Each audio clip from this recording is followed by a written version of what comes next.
Bismillahirrahmanirrahim. Nah, ini kita coba apa sih yang sebenarnya terjadi dalam sengketa tanah dago.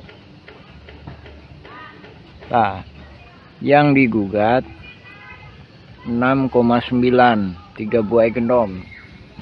Mulai dari sini ya. Ini di selatan, tengah, ini utara. Itu yang digugat.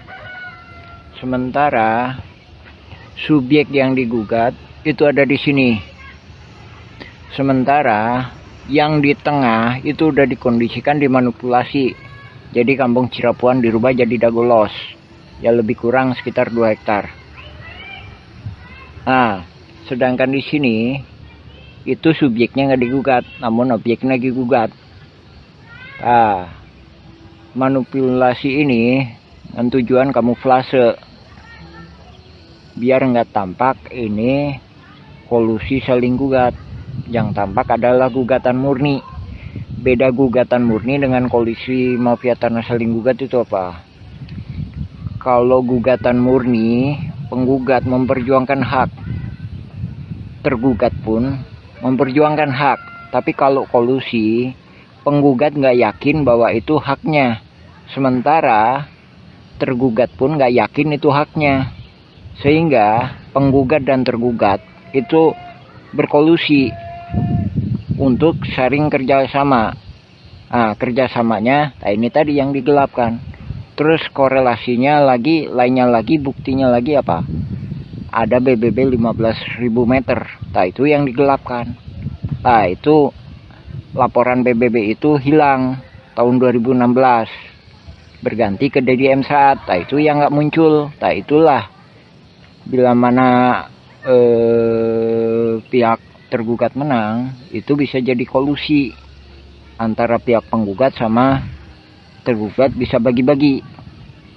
Sementara kalau penggugat menang dapat segini banyak, ya kan? Ini yang digugat 6,9 hektar.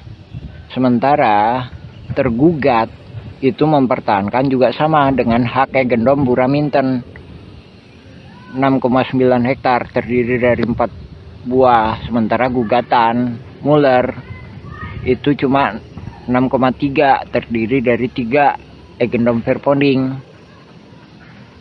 Nah makanya banyak pihak yang nggak berani untuk dilakukan penyelidikan lebih lanjut.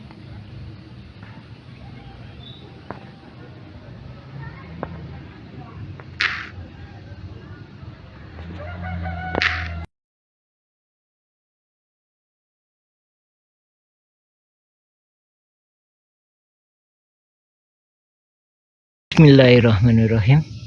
Alhamdulillah. Nah, kita mari ngebahas apakah ini gugatan murni ataukah kondisi mafia tanah saling gugat. Nah, pembahasan kita terkait dengan masalah pendataan para tergugat ya. Nah, ini kita mempelajari satu-satu pihak keluarga dulu ya. Nah, dari sini tampak tergugat nomor 22 Udin S, kemudian tergugat nomor 69 Udin S, tergugat nomor 69 ya Udin S, kemudian tergugat nomor 99 Udin Sudenta ya, kemudian tergugat nomor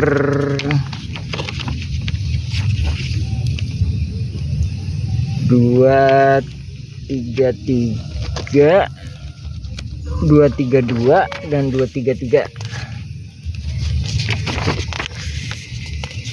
Nah ini atas nama Cepi.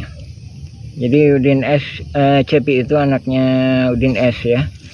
Terus ini 232 atas nama Cepi, 233 atas nama Cepi juga ya. Kemudian 301 atas nama Udin S. Nah, sebelum itu kita ini informasikan ya. apakah ini gugatan murni atau kolusi mafia tanah saling gugat. Dengan kata lain, pihak penggugat, kalau gugatan murni pihak penggugat maupun pihak tergugat itu fair, adil, sama-sama memperjuangkan. Tapi kalau kolusi itu kedua belah pihak bekerja sama atau ada penghubung yang menghubungkan untuk saling berkolusi. Nah ini itu yang sebelah kiri itu rumah Udin S. Jadi Udin S Cepi itu 232 ya, itu atas nama Cepi. Seandainya ini gugatan murni, Muller atau PT Dago Intigraha mendatanya secara akurat ya, itu bagaimana mungkin dia mendata 233 itu sebelah kanan ya, itu sebagai atas nama Cepi, padahal sebelah kanan itu sudah dioperalihkan ke yang namanya Pak Dirman. Dan biasanya ini adalah nama pengadu yang akan dimunculkan. Ini kawan-kawan juga mungkin baru lihat kali ya. Oke, kita lihat ini apa hasil kerja tim ATR BPN beserta dengan Setcom. Bisa dimasukkan?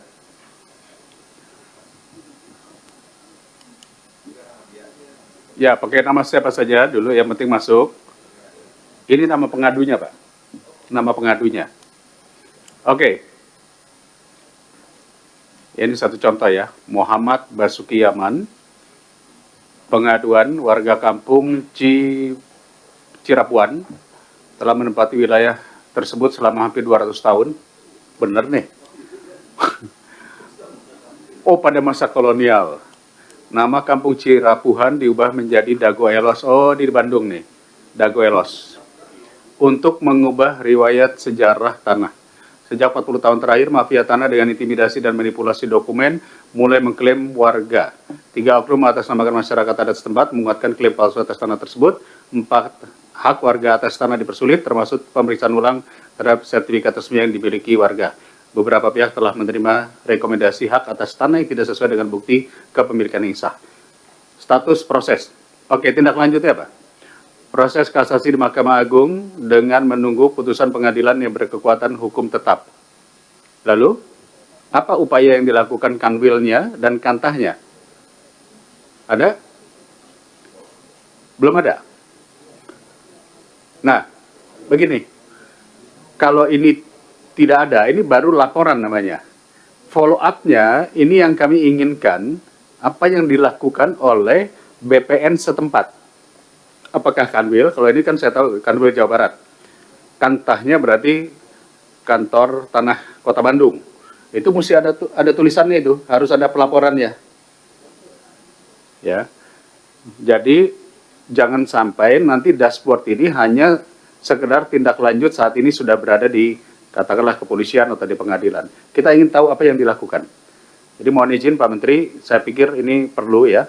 Proses kasasi di Mahkamah Agung menunggu keputusan hukum yang tetap, misalnya Kanwil sudah melakukan ini, Kantas sudah melakukan ini, peraturan menteri sudah keluar ini, PP sudah seperti ini, gitu. Itu hampir sama seperti kasus pagar laut, seperti apa. Karena yang diinginkan oleh masyarakat adalah follow up-nya apa. Ya, tolong nanti Ibu Staf Sus beserta tim, kami mohon ini dibuatkan data tindak lanjutnya. Saya pikir seperti itu Pak Ketua, cukup? Baik. Tambahan dikit Pak Ketua. Boleh silakan. Menyambung dari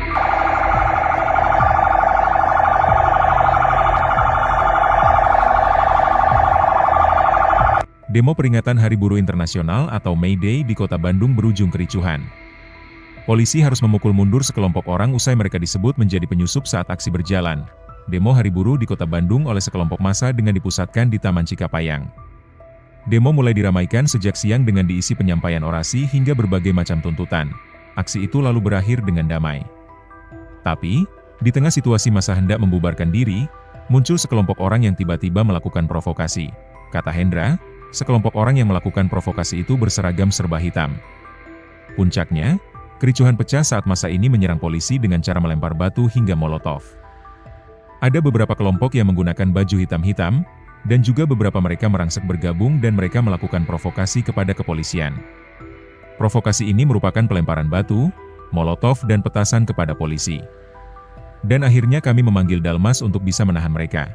Ungkapnya, dari Taman Cikapayang, massa ini lalu dipukul mundur ke jalan di Patiukur. Massa sempat melawan sebelum akhirnya mereka bubar setelah polisi menurunkan mobil water cannon untuk proses pembubaran.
Download Tribun X sekarang, menghadirkan lokal menjadi Indonesia.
Polisi tahu nggak Pak Muhayyani mau dibeli Mayomi yang diami siapa ya kamu ya nggak ada lagi kamu dicuci otaknya kamu kuliah sekolah atau kuliah kuliah di mana kamu fokus kuliah cari kerja kasihan orang tua kamu apa kerja